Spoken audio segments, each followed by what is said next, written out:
Guys. Hello. आज नया mic लेके आए हैं, उसकी क्वालिटी चेक करनी है। आज हम क्वालिटी चेक करेंगे और साथ में देखेंगे कि भाई कैसी वीडियोस आ रही है हमारी, मतलब कैसी आवाज आ रही है इस माइक के साथ। आप जरूर बताना ठीक इन है, कमेंट्स। तो आज का टॉपिक ये है एग्जाम से रिलेटेड, क्योंकि आजकल मेरे भी एग्जाम चल रहे हैं, इसके भी एग्जाम चल रहे हैं और आप लोगों के भी एग्जाम्स चल रहे होंगे, तो काफ़ी प्रेशर होगा पेरेंट्स का भी और खुद का भी कि आपका स्लीप साइकिल एकदम खराब। तो आज हम एक स्टोरी लेके आए हैं मेरे एक फ्रेंड की। वो एक टिपिकली एक बैक बेंचर था और पूरे टाइम खी खी खी खी खा खा करता रहता था।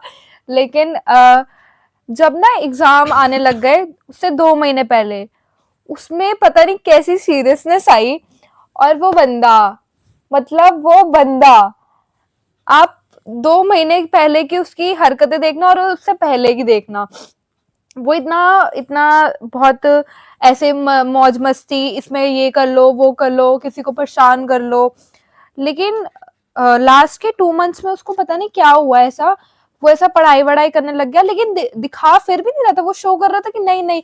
और आप मानोगे ना, एग्जाम डे चलो ठीक है, उसके बाद जब रिजल्ट डे आया ना, उस बंदे ने टॉप किया, वो बंदा फर्स्ट आया। मतलब वो, मतलब उससे हमसे ज्यादा खीखी खागा तो उसने कर ली, सब कुछ कर लिया, लेकिन टॉप करा वो बंदा। तो सोच रहा है ऐसे बच्चे भी होते हैं। पर आपने ये माना क्यों कि अगर कोई इंसान खीखी खाखा कर रहा है तो वो इंटेलिजेंट नहीं होगा? ये तो आपकी नजर का धोखा है ना। नहीं मतलब जैसे बिल्कुल बिल्कुल पढ़ता ही नहीं था, टीचर्स को परेशान करता रहता था, पढ़ता ही नहीं था, टीचर्स को पढ़ाने ही नहीं देता था। अगर कोई इंसान कोई बुरा काम कर रहा है, जैसे चोरी कर रहा है, डकैती कर रहा है, तो आप ये कैसे मान सकते हैं कि उसके पास कोई नॉलेज नहीं होगी, कोई स्किल नहीं होगी, कोई फिलॉसफी नहीं होगी? ये तो आपकी इंप्रेशन की बात है, ये आपके परसेप्शन की बात है। बात तो सही है, लेकिन फिर भी कि मतलब ऐसा भी तो हो सकता है कि जो वो बच्चा है वो बिल्कुल एंड मोमेंट पे ही सीरियस हुआ हो। होने को तो कुछ भी हो सकता है। जो अवेयरनेस है, जो इंसाइट है, वो किसी भी टाइम आ सकती है, किसी भी टाइम एक इंसान के अंदर एंटर कर सकती है। बदतमीज से बदतमीज और शिक्षक से शिक्षक इंसान के अंदर कोई ना कोई इंसाइट आ ही जाती है। इंसाइट का अर्थ होता है कोई भी नई बात एकदम से दिमाग में आई, कोई नई थ्योरी, कोई नया टेक्निक दिमाग में आई, तो उससे इंसाइट कहते हैं। अवेयरनेस आना कि कोई एकदम से अवेयर हो गई कि हाँ, अब शायद मेरे को लाइफ में सीरियस होना चाहिए, या मेरे दिमाग में कोई थ्योरी आई है तो उसको मुझे अप्लाई करके देखना चाहिए। तो ये होती है इंसाइट, अवेयरनेस। और आप मानोगे नहीं, सारे बच्चे एकदम हैरान हो गए कि ये कैसे टॉप कर रहा है। मतलब वो बंदा जो सबसे ज्यादा एकदम खराब था, उस बंदे ने टॉप किया था। ये नहीं कि मतलब ऐसी नॉर्मल सी मस्ती कर रहा है, नॉर्मल सा, बिल्कुल जो एंड वाला होता है ना, जो बिल्कुल ही पढ़ने ही नहीं देता है, बिल्कुल बिल्कुल ही खराब होता है, उस बंदे ने टॉप किया है। तो तो ये तो हमारी नज़र का ही धोखा है। हमें खुद को ट्रेन करना पड़ेगा कि इंसान को बुक के कवर की तरह ना देखा जाए। बुक के अंदर न जाने कितने पेज होते हैं, उस पेज में भी कुछ पेज अच्छे होंगे, कुछ पेज बुरे होंगे। हमें कैसे पता कि इंसान के अंदर कोई क्वालिटीज है कि नहीं है? अब जैसे कि झाड़ू मारने वाला है, झाड़ू झाड़ू कर रहा है, कोई कपड़े धो रहा है, ऐसा कोई काम कर रहा है, आपको कैसे पता कि उसके अंदर क्या क्या चल रहा है?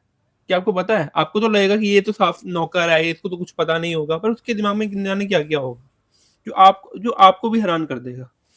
तो आपको सेफ रहना है ऐसे लोगों से, जो आपको पता नहीं है कि कैसे इंसान की मेंटालिटी कैसी हो सकती है। जैसे एक बंदा है, वो अपने आप को बहुत ही शरीफ दिखा रहा है, ठीक है, लेकिन इनसाइड हमें नहीं पता उसके अंदर क्या चल रहा है, उसका माइंड क्या सोच रहा है, वो क्या करना चाहता है। तो तो यही बात है कि इंसान जो है उसको नहीं पता होता, उसके दिमाग में न जाने क्या-क्या चल रहा होता है। कई बार तो इंसान के दिमाग में ऐसी-ऐसी थ्योरीज़ बन जाती हैं कि वो समझा भी नहीं सकता। उनको समझ जैसे कि बाहर कोई और ही अलग थ्योरीज़ चल रही हैं, उसके अपने दिमाग में कुछ अलग ही थ्योरीज़ बन जाती हैं। उन थ्योरीज़ को समझा पाना, उन पर्सपेक्टिव को समझा पाना ही मुश्किल हो जाता है। इसी को ये एपिस्टेमिक लोनलीनेस भी कहते हैं। इंटेलेक्चुअली इंसान थोड़ा लोनली फ़ील करता है। हम्म यही तो बात है। और जैसे कुछ लोग होते हैं जो अपने आप को बहुत ही ओपनली दिखा देते हैं कि व्हाट दे आर, मतलब आपको बस पता है कि उनकी मेंटालिटी में उनमें चल क्या रहा है या कुछ भी है, तो आपको सही में लगता है कि ऐसे जो लोग दिखा रहे हैं वो एक्चुअल में वही चीज दिखा रहे हैं जो वो मतलब है, या फिर वो अपना अलग रूप धारण करके दिखा रहे हैं। देखिए, झूठ बोलना जो है ना, सोसाइटी के अंदर थोड़ा-सा ये बहुत ही गलत फिलॉसफी बिठा दी है कि honesty is the best policy.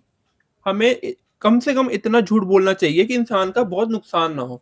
अगर कोई ऐसा झूठ है जो बहुत नुकसान कर रहा है, तो हमें उससे बोलने से बचना चाहिए।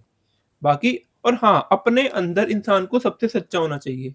इंसान कुछ भी कर रहा है, कुछ भी काम कर रहा है, कोई भी कनेक्शन फ़ॉर्म कर रहा है, सोशल सोशल रिलेशन फ़ॉर्म कर रहा है, तो सोच समझ के करना चाहिए कि मैं ये कर क्यों रहा हूँ। और अपने आप से ब्रूटली ट्रुथ बोलना चाहिए।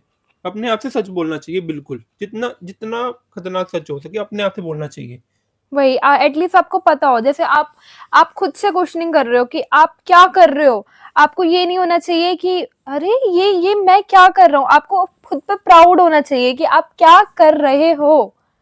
आपके अंदर एक हमेशा एक पॉजिटिविटी रहनी चाहिए कि आप खुद से सच बोलते हो, है ना।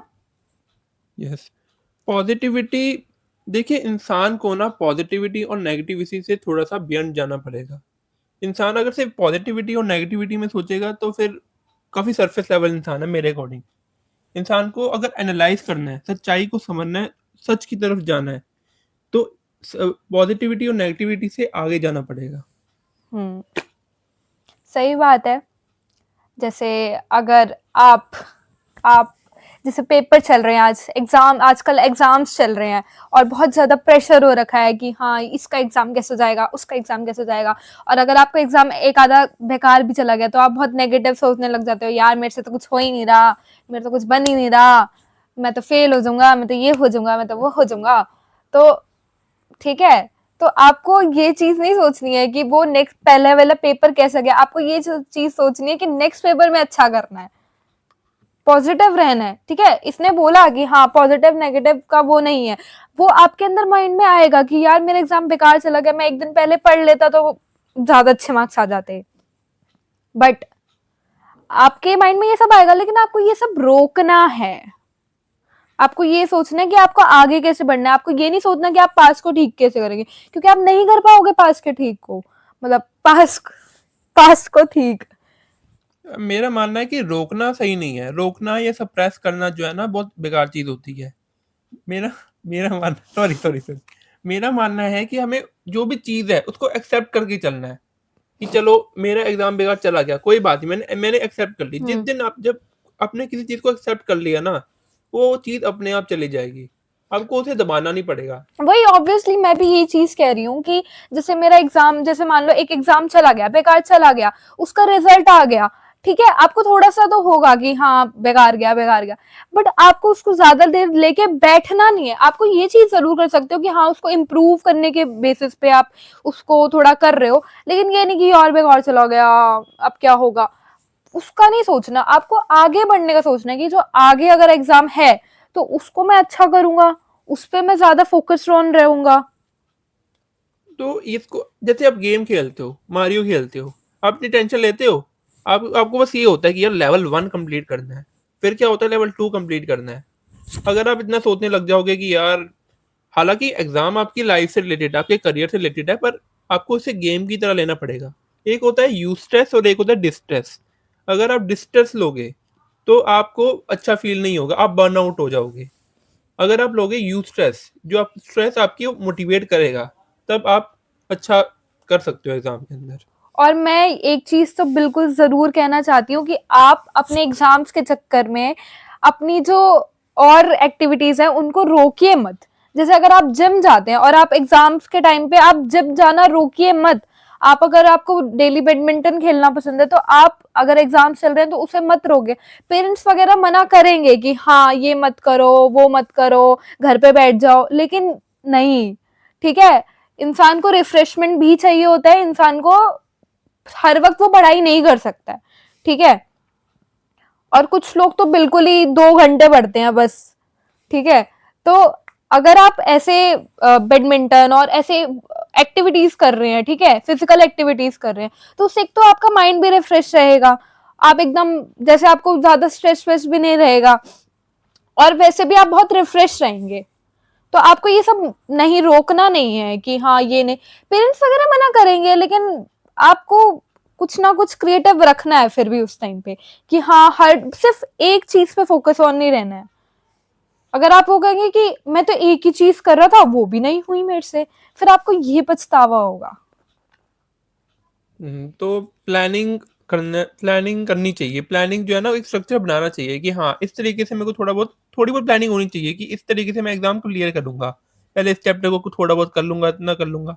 प्लानिंग बहुत ज़्यादा स्ट्रक्चर्ड नहीं होनी चाहिए कि हाँ, मतलब बहुत ज़्यादा स्ट्रक्चर कर रहे हैं। मेरे पॉइंट के अकॉर्डिंग थोड़ी बहुत प्लानिंग होनी चाहिए कि हाँ, इस तरीके से कर लूँगा, इस तरीके से कर लूँगा। अगर मैं इतना भी कर लूँगा तो काफ़ी रहेगा। बस इतना करो। इतनी टेंशन मत लो कि बिल्कुल पूरा टॉप ही नहीं मारा मैंने तो फिर ऐसे बेकार हो गया, ऐसा नहीं करना। हम्म। तो हम लास्ट में यही कहना चाहते हैं कि आप इतना ज्यादा स्ट्रेस मत लो, और अगर ले भी रहे हो तो कम करो उसको, कम करो। कम करो, एंजॉय करो, हमारी वीडियोस देखो। जो ये लाइफ है, ये एन्जॉय करने के लिए है। हम्म। ओशो ने एक बार कहा था कि जब आप भगवान के पास जाओगे, तो आपसे ये नहीं पूछेगा आपने कितने पुण्य किए, आपने कितने पाप कमाए। वो आपसे ये पूछेगा आपने लाइफ में आपको भेजा था, आपने क्या मज़ा किया? क्या आपने प्लेज़र उठाया? क्या आपने लाइफ को एन्जॉय किया? और यही आपका सज़ा होगी कि आप लाइफ को एन्जॉय नहीं कर पाए। भाई, बाय। बाय। और हमें जरूर कमेंट करके बताना कि हमारी आवाज कैसी आ रही है, क्योंकि हमने नए माइक से अपने ये वीडियो रिकॉर्ड करी है। और अगर आपको असली मोटिवेशन चाहिए, तो हमारे चैनल को ज़रूर सब्सक्राइब करें। Okay, bye.